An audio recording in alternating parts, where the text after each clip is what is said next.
After two pretty nice campaigns and AARs that I already presented to you on YouTube about the Ottomans and Orissa into Bharat, today I would like to walk you through my next campaign, which was as this beauty over here, Denmark.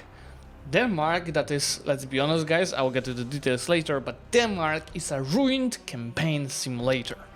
So it's a nice change to, OP Ottomans and strong Indians. Just as a note before I go into details of this whole campaign, I started it a few weeks ago on previous patch, and actually when the latest patch was released I finished this campaign. So a few things changed between what we'll see in this campaign and actual current patch. I should be showing my map more often, but make sure to check sponsor of this video, so aneba.com, which is a digital marketplace that offers you games at much discounted price.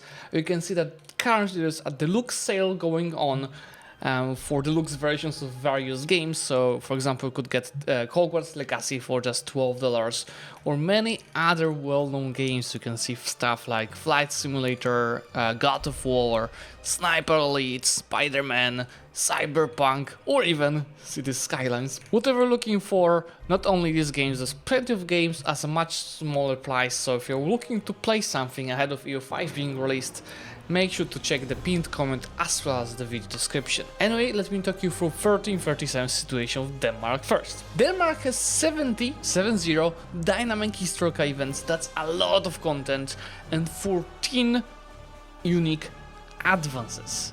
You start as Kingdom of Denmark with 707,000 pops in 40 different locations.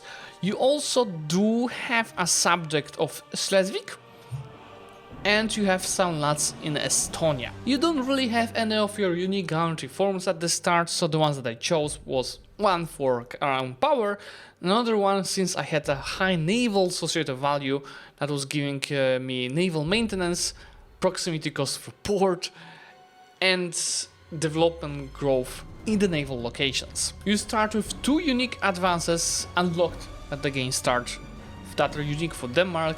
One is giving you 10% levy size, very important to face Sweden and defeat them, as well as what's called Sea Networks of Denmark, that gives you 25% maritime presence, that's a lot, and 0.5% decrease of proximity cost from maritime.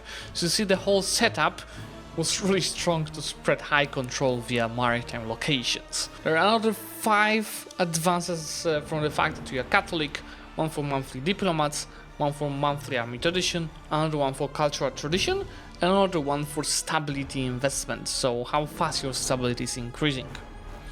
As mentioned, you start a true ruined campaign, one of a few in the start date of EU5.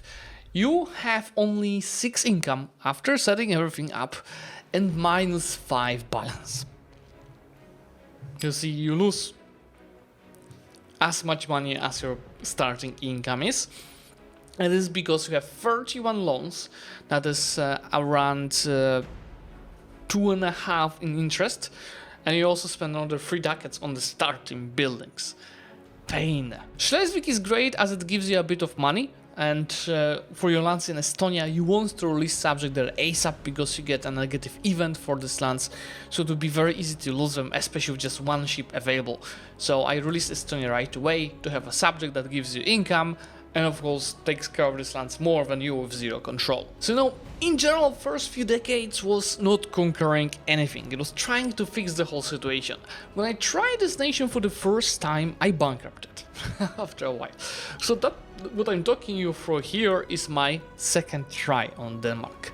So you want to generally get more out of your current resources, and I was doing that by first of all increasing stability via cabinet member just to get it to 100 and get bonuses out of it like pop promotion speed, and second of all, second cabinet member was taking care of increasing control, and you can do it by province. So what I was doing was increasing control in the whole homeland island, and then once it was done I was moving to another province, increasing in there, then another one, increasing there, another one, increasing there. So I was doing that to maximize the amount of the control you had, which was crucial because how fast you increase control and get maximum control from this action, because it also gives you, I think, 25% maximum control, is much faster than how fast it decays than when you finish.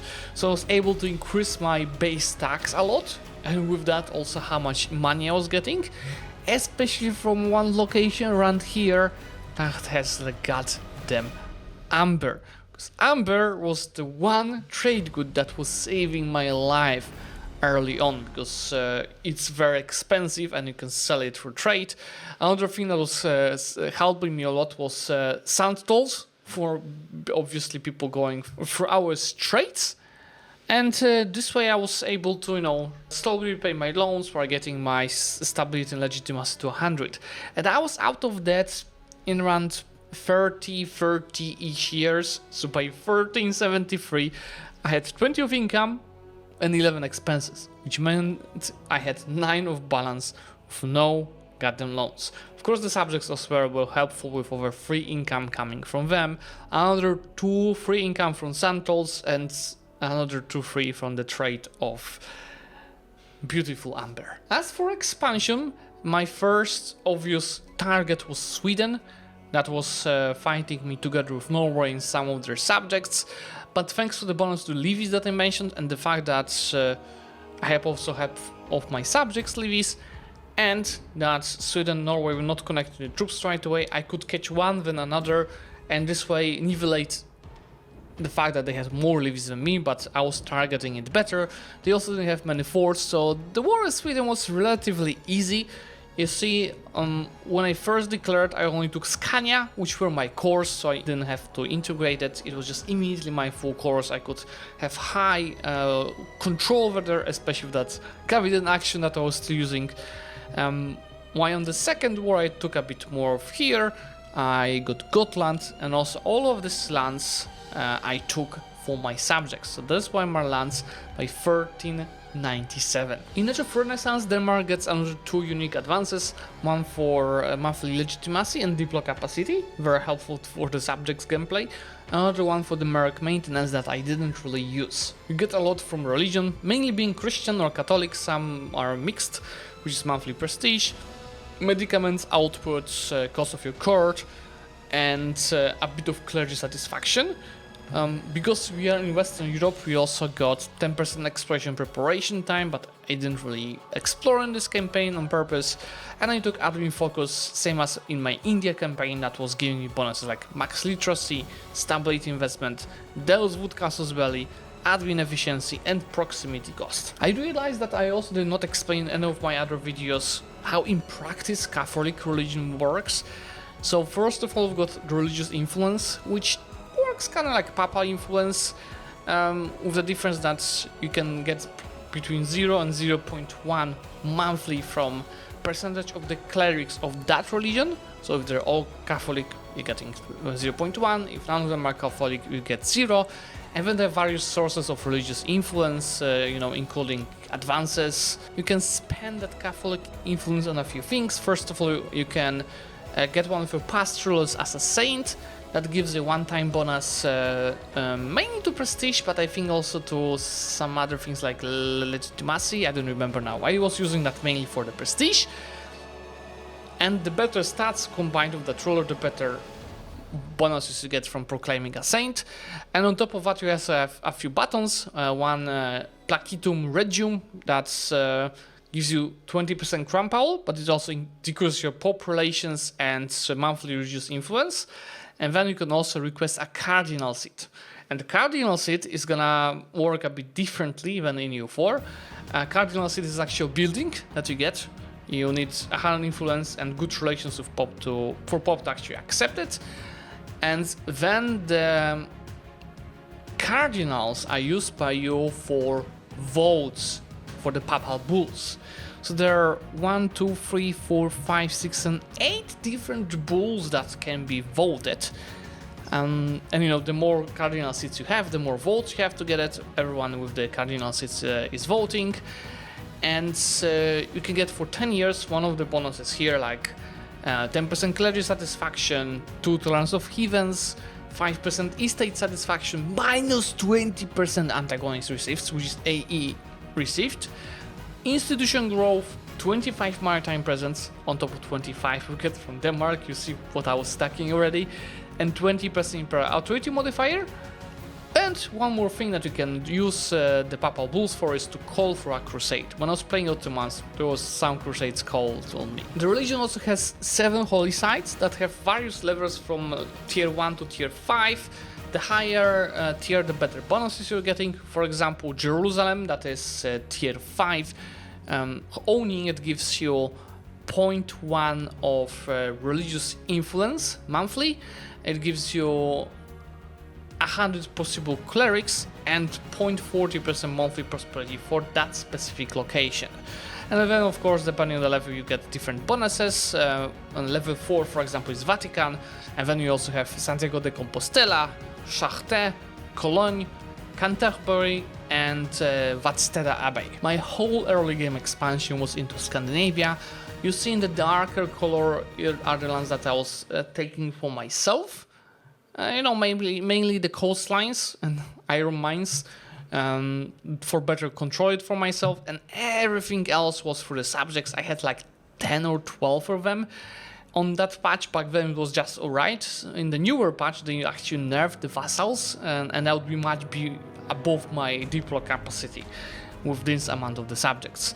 But still, even with all of that, it was very slow for me to get these few lands I took from myself integrated. And I also made a big mistake of giving a location here in Norway to a subject, because I didn't realize there's actual silver mine there. It was a wasted opportunity. So when you take a look at the stats at the top of the page, you see that the increased amount to the polls from 700,000 to 1.2 million, and more than doubled amount of my locations. Base tax, yeah, it's 16x to 250, income also 172, actual positive balance, and some starting standing army, which was good enough to, crash Sweden and Norway every single time. I also annexed Zlewikk around that time because I could spread control nicely there, it was close enough to me, and I had huge issues from fully coring Swedish lands. For Norway it was easy, I had just to integrate it, and then I just accepted the culture, so it was full course, it was also the right religion. You need to know the right culture, your or accepted, and right religion, your religion, above 50% of the pops in that location to become your core after you integrate it. And that's huge because integrated lands gives you 5% max control, core gives you 20%. So Norway lands was easy, Swedish was hell. I'll tell you why. Because I couldn't accept their culture, because the opinion of each other's culture was negative, so you can't accept it then. And then how assimilation works is, first thing that impacts it is assimilation speed, and that's was my issue, because the starting associated value that Denmark had, it was giving negatives to the assimilation speed and positives to the conversion speed. So it was very useless for me, and I was slowly trying to change it, but it was really hard. So I had negatives for the assimilation speed, and then on top of that, the game has mechanics called cultural tradition and cultural influence, and that can impact various stuff, like artists mainly impact this, and how strong your culture and big in general is. And the thing is, when you, let's say, me as a Danish culture want to assimilate the Swedish culture. Now, me as Denmark, I use my cultural influence, and Sweden is using the cultural tradition. And the issue was my cultural influence was lower than the cultural tradition. So when I was trying to assimilate through a cabinet member any Swedish locations, the progress was 0. Nothing was happening. So at that point of the game, I just simply couldn't core Swedish lands. So I realized that, you'll see later in my expansion that I was just focusing on the Norwegian lands to get them on full course. I had to wait and work on increasing my cultural influence before I could actually start assimilating Sweden, and that was only 50 or even more years later that I could start making this work. At that point I was making as much money from my subjects as I was doing from trade. I think both were around 30. I was very weak land, so I didn't trade much. But for the trade itself, pretty much all of it was amber, with a bit of salt and iron also making money for me.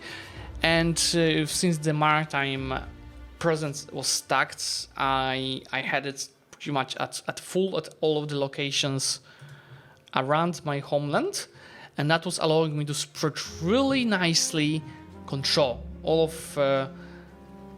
full cores had high control. The Swedish lands was a bit worse. I think over here on the coastal locations, but it was still around 40, so not bad considering it was just integrated lands. This is how it looked like by 1494. I had full Scandinavia united. As mentioned to you earlier, I prioritized Norwegian lands to get full cores there, but also did annex some subjects in Norway, mainly to get Stockholm, but also the iron mines. And that allowed me to grow my population to 2.3 million. Locations was already 192. Over 540 of base tax, 330 of income, 69 balance, and just a bit more of standing army. I didn't really invest much into standing army at this point. That's why. I was just beating Sweden and Norway every single time the truce was ending. I still had issues with Swedish assimilation, but I did get it to slowly work. It was just very slow. I was also slowly building a decent trade income, which was still mainly amber, but more and more of sold by us firearms, marble, salt, and even some books. In Age of Discovery, we got two unique advances from Denmark, which is cabinet efficiency called Rentakammeret, and then also 10% galley power and 20% sailors. Plenty of bonuses from religion, and there is again Christian/Catholic, peasant satisfaction, cultural influence about our previous discussion, monthly prosperity, decreased clergy food consumption, and decreased cardinal price. I had already like 2 cardinals at that point, which I was constantly using mainly for that maritime presence. But then later on, when I will start expanding into Germany, I was also using that for the AE impacts the antagonist received. I again took admin focus, which gave me trade capacity, pop conversion speed, speed of integration, building cost, output of iron copper, important for Scandinavia, another 10% of pop assimilation speed for the Swedish culture, 5% cabinet efficiency, and urban buildings cost. My third guarantee reform I could unlock was for 5% tax efficiency, and I also had to replace the maritime reform because my naval associated value dropped below 50, so I did take 10% crown power and 0.01 so towards centralization associated value. And about associated values, I was going towards centralization, which was giving crown power and proximity cost, as well as innovative, which gives cultural influence and max literacy.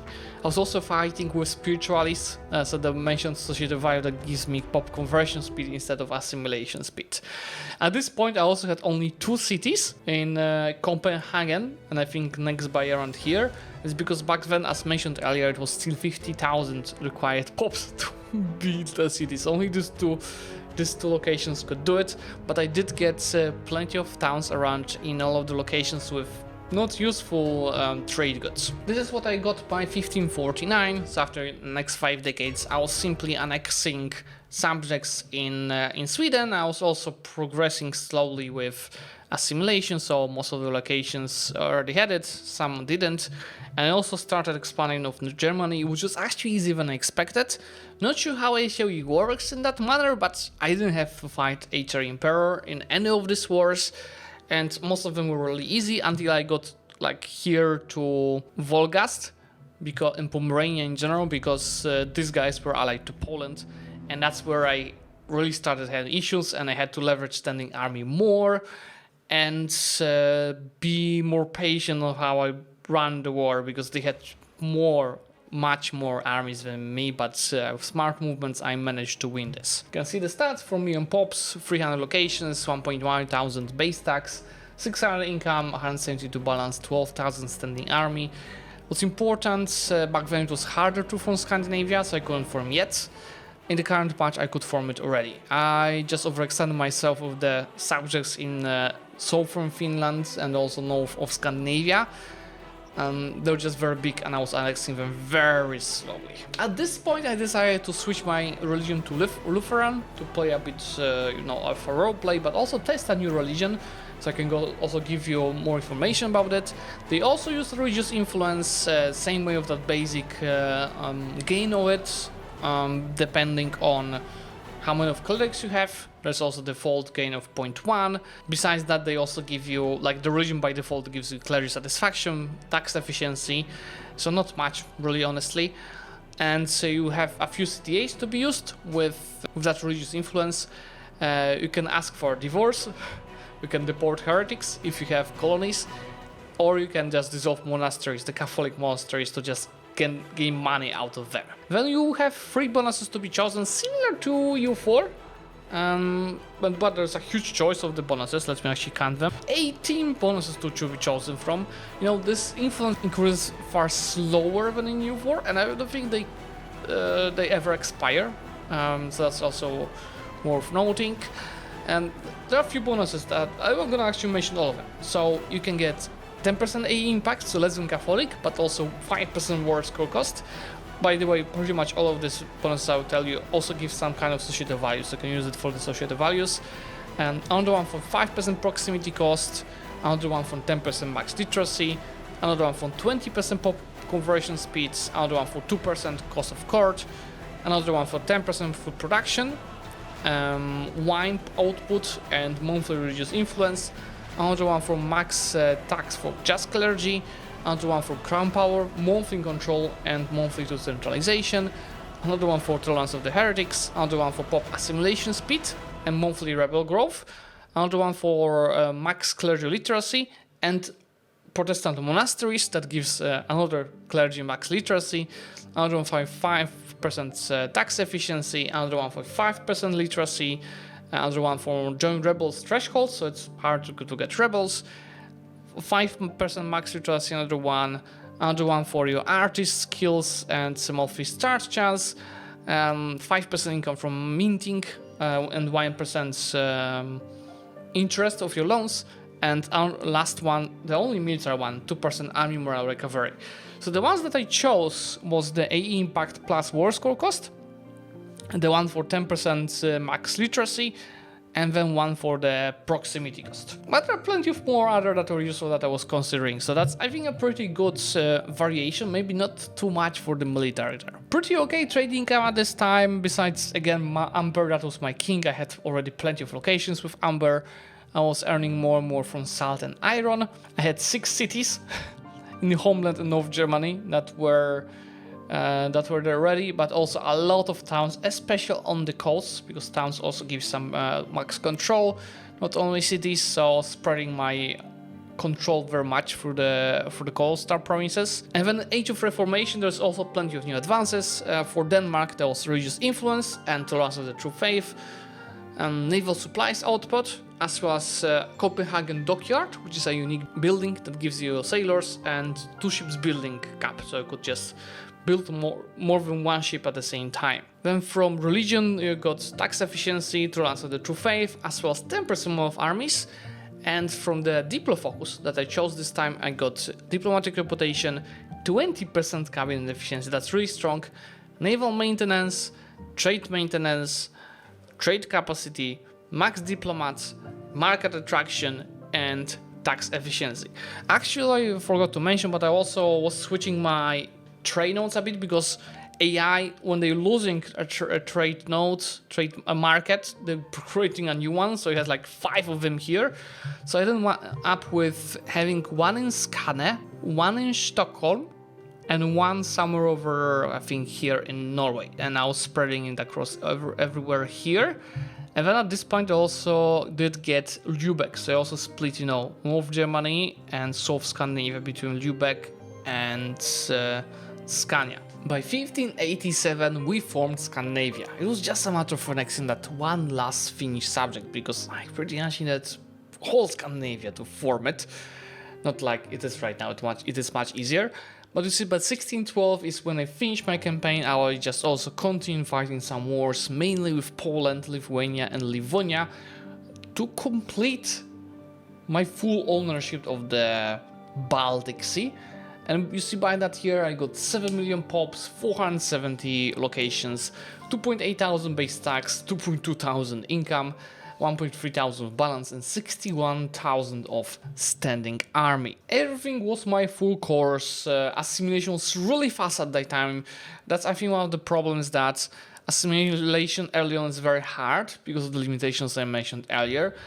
And later on, it is very easy. When you get your culture really strong, you just dominate the other cultures and assimilate it really fast, making the coring of the process much faster. I had around 50% of literacy, which also allowed me to have 2.5 of research progress, which is pretty good to get the advances done.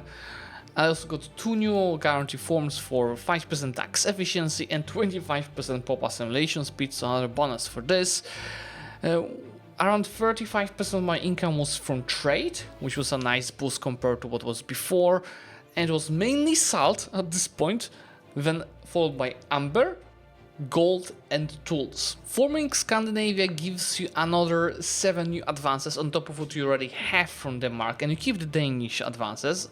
I got 25% crown power, 20 loyalty of subjects, 5% trade efficiency, 10% sailors accompanied with 10% fish output, 1 diplo cap accompanied by 20% naval supplies output, minus 10% attrition for armies, and 15% manpower. Most of my homeland was already cities, and also plenty of North Germany and Polish lands. Pretty much everything for 50k population was a city at this point. As mentioned, by the end of this game in 1612, they released a new patch updating stuff, and that's the patch that I have currently access to up until later this month when I get the final version before the release. They nerfed control via maritime and boosted control via land. That was main issue, that the maritime nations had a huge advantage over the land nations, and that actually decreased my base tax from 4.2 thousand to 2.9 thousand that I included over here. So that was a huge nerf. So I was having really high control over all the seas and plenty of locations of 100 control. Pretty much all of the cities around North Germany and my homeland were having 100 control. That got nerfed, which is, I think, good, especially for the land nations. They also nerfed subjects. What I played here early game wouldn't be possible in the current version. I could have half of the subjects that I was using.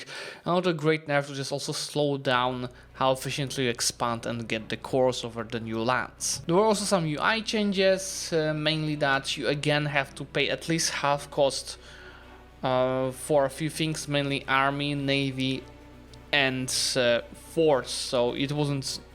They revoked the sliders being at 0 for this, but you can still have a slider at 0 for like stability, diplomacy or legitimacy. That's it. I think I should start also noting from my next AARs what kind of events you're getting from dynamic historical events. To mention a few from this campaign, like early on you can sell the lands in Scania. So if I go back to that first screenshot, you can sell these lands early on. We got an event about Estonia and plenty of other events through the game that it's hard to remember. I think that's what I mentioned on my stream later as well. Dynamic historical events as a replacement to missions accompanied with situations, it's good, but I think the game lacks right now getting a player better understanding what you can expect, what kind of historical events you can get, and what are the trigger modifiers. Of course, this will come with EU5 wiki over time, but this should be in-game, right? That would make the game much more complete. Anyway guys, I hope that you enjoyed this AAR. I'm already finishing my Florence into Tuscany into Italy campaign, and a while after I finish it, I'm of course gonna also work on AAR from it, because Italy experience was much different than Scandinavia, and it was surely also fun. Thanks for watching, make sure to like this video and subscribe to the channel, because hundreds of EU5 videos are coming in just a few weeks from now, and I will see you soon.